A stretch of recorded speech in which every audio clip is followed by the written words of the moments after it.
এই খাবারটা এত মজার হবে কখনো ভাবতেই পারিনি। হ্যালো এভরিওয়ান, আসসালামু আলাইকুম। সবাইকে আরও নতুন একটা ভিডিও দেখার জন্য ওয়েলকাম জানাচ্ছি। আশা করি যে যেখান থেকে বসে আমার এই ভিডিওটা দেখছেন সবাই অনেক ভালো আছেন, সুস্থ আছেন। তো আজ আমি খুব আনকমন একটা রেসিপি আপনাদের সাথে শেয়ার করব। আশা করি আপনাদের কাছে ভালো লাগবে। আর আমার এই ভিডিওটা যদি আপনাদের কাছে ভালো লাগে, প্লিজ আমার পেজটা ফলো দিয়ে আমার পাশেই থাকবেন। আর যারা ইউটিউব চ্যানেল থেকে দেখবেন তারা পেজটা সাবস্ক্রাইব করে দিবেন।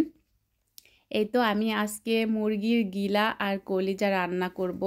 আসলে বাংলাদেশে থাকতে এগুলা খেতাম না, কিন্তু বিদেশে সুপার মার্কেটে এগুলা আলাদা আলাদা বিক্রি করে। মানে মুরগির প্রত্যেকটা অংশ এরা আলাদা আলাদা বিক্রি করে। তো এটাকে রান্না করার জন্য প্রথমে পরিষ্কার করে নিচ্ছি, যার জন্য ফুটন্ত গরম পানিতে দিয়ে এটা 4-5 মিনিট জাল করে নিচ্ছি। এখান থেকে কিন্তু অনেকটা ময়লা বের হয়, আর এটা কিন্তু অবশ্যই করে নিতে হবে। তারপরে রান্নার জন্য চুলাতে একটা পাতিল বসিয়ে দিয়ে সেখানে আমি বেশ অনেকটা পরিমাণ তেল দিয়ে দিলাম। আর এই রান্নাটাতে কিন্তু মশলা তেলের পরিমাণটা একটু বেশিই দিতে হবে। তেলটা দিয়ে এখানে শুকনো মশলা দিয়ে দিয়েছি, এলাচ, দারুচিনি, লবঙ্গ, তেজপাতা, এগুলাকে দিয়ে আমি 1 মিনিটের মতো ভেজে নিয়েছি। তারপরে এখানে 1 বাটি পেঁয়াজ কুচি দিয়ে দিয়েছি। এখন আমি পেঁয়াজের মধ্যে সামান্য পরিমাণে একটু লবণ দিয়ে দিচ্ছি, যাতে করে পেঁয়াজটা খুব তাড়াতাড়ি নরম হয়ে যায়।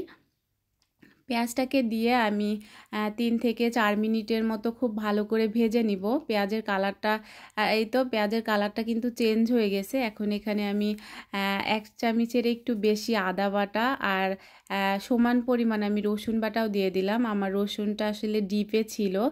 তো আদা রসুনের যে একটা ফ্লেভার থাকে, সেটাকে কিন্তু খুব ভালোভাবে ভেজে নিতে হবে। এখন আমি এখানে অ্যাড করে দিচ্ছি বেশ অনেকটা পরিমাণ টমেটো, পাকা টমেটো। আর এই টমেটোটা দেওয়ার কারণে কিন্তু ঝোলটা অনেক ঘন হবে, যার কারণে খেতে কিন্তু বেশি ভালো হবে। তো টমেটো, রসুন আর আদাটাকে আমি একসাথে খুব ভালোভাবে কষিয়ে নিয়েছি। এই তো আমার টমেটোটা কিন্তু মোটামুটি সেদ্ধ হয়ে গেছে। এখন আমি এখানে গুঁড়া মশলা দিয়ে দিব।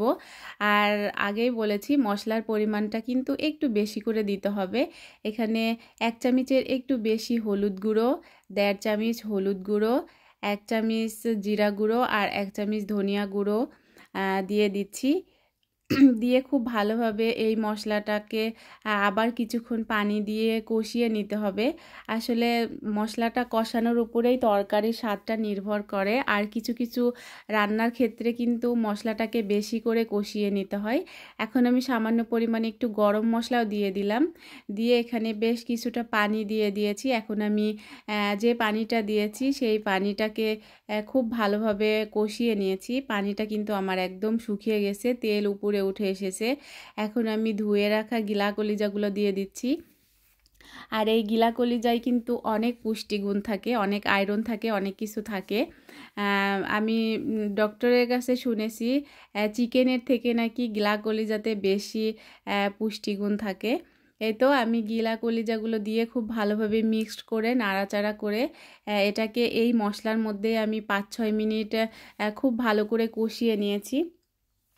এখন আমি এটাকে কষানোর জন্য বেশ অনেকটা পরিমাণ গরম পানি দিয়ে দিব। এটা কিন্তু খুব ভালোভাবে কষাতে হবে। আর এটাতে কিন্তু ঝোল রাখলে বেশি মজা লাগবে না, একদম শুকনো শুকনো করে রান্না করতে হবে। তো পানিটাকে দিয়ে আমি একটু ভালো করে নাড়াচাড়া করে দিয়ে ঢাকা দিয়ে বেশ অনেকটা পরিমাণ রান্না করে নিয়েছি সময় ধরে। এখন কিন্তু পানিটা বেশ অনেকটাই কমে এসেছে। এখন যে পানিটা দেখা যাচ্ছে এটাও আমি জাল দিয়ে একেবারে শুকিয়ে নিয়েছি। দেখুন এখানে কিন্তু আর কোনো পানি নেই। তো এখন আমি এখানে ঝোলের জন্য পানি দিয়ে দিচ্ছি। আমি এখানে গরম পানি দিয়ে দিচ্ছি। আসলে রান্নার ক্ষেত্রে সবসময় গরম পানি ইউজ করলে বেশি ভালো হয়।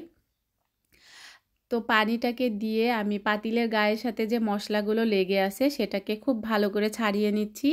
এখন এটাকে ঢাকা দিয়ে আরও বেশ অনেকটা সময় রান্না করে নিয়েছি। এই তো দেখুন ঝোলটাও কিন্তু কমে এসেছে আর এটা বলক হচ্ছে। এখন আমি এখানে 4টা পরিমাণ কাঁচামরিচ দিয়ে দিলাম খুব সুন্দর একটা ফ্লেভারের জন্য। তারপরে এটাকে ঢাকা দিয়ে ঝোল কমানো পর্যন্ত আবার এটাকে রান্না করে নিয়েছি।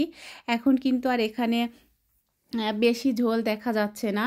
তো এ পর্যায়ে আমি এখানে গরম মশলার গুঁড়া দিয়ে দিব। কেউ চাইলে এখানে জিরা ফাঁকির গুঁড়াও দিতে পারেন, যেহেতু প্রথমে আমি গরম মশলার গুঁড়া দিয়েছিলাম, আর এখানে কিন্তু গরম মশলার সাথে জিরাটাও অ্যাড করা আছে।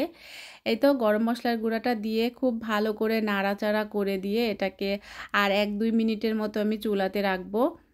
তারপরে চুলার জালটা বন্ধ করে দিব। আসলে এটা খেতে অসম্ভব মজার ছিল, যেহেতু আমি খাবারের পরে ভয়েস দিচ্ছি, আমি ভাবতেও পারিনি যে এই খাবারটা এত মজার হবে। আর এটা গরম ভাত, পরোটা, রুটি যে কোনো কিছুর সাথে খেতে অসম্ভব মজার। তো সবাই ট্রাই করে দেখবেন, আশা করি ভালো লাগবে। সবাই ভালো থাকবেন, সুস্থ থাকবেন, নিরাপদে থাকবেন, আমাদের জন্য দোয়া করবেন। আল্লাহ হাফেজ।